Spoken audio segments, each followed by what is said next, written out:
Social मीडियावरचं जर आपण वातावरण बघितलं तर मोठ्या प्रमाणात टीका तुमच्याकडे होताना दिसते. मात्र तुमच्याकडून त्या पद्धतीनं कुठलंही उत्तर दिले जात नाही किंवा समोरच्यांवर टीका केली जात नाही. हे नेमके काय? मी सोशल मीडियावरच्या टीका किंवा माझ्यावर झालेल्या टीकांना मी उत्तर देत नाही, कारण मी विकासाच्या मुद्द्यावर इलेक्शन लढतोय आणि समोरच्यांकडे विकासाच्या मुद्द्यावर आणि आमच्यावर बोलण्यासारखं काही नाही, म्हणून ते कुठंतरी वेगळ्या विषयावर भरकटलेले आहे. ते विकासाच्या मुद्द्यावर बोलतच नाही. आम्ही आमचं जे व्हिजन आहे ते मांडलेलं आहे विश्वासनामातून, आम्ही त्याच्यावर बोलतोय.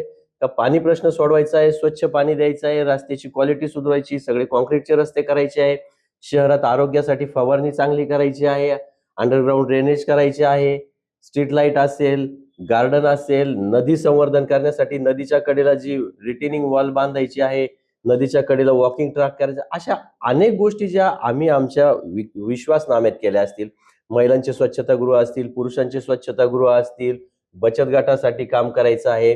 त्यानंतर जे शहरात सरकारी जागेवर किंवा अतिक्रमणित जागेवर जी घरं आहे, ते घरांचे त्यांचे सातबारे त्यांच्या नावावर करण्यासाठी आम्हाला सगळी कामं करायची आहेत. त्यामुळे माझ्यावर कोण काय बोलतं याच्याकडे मी लक्ष देत नाही आणि सोशल मीडियापासून मी फार लांब आहे.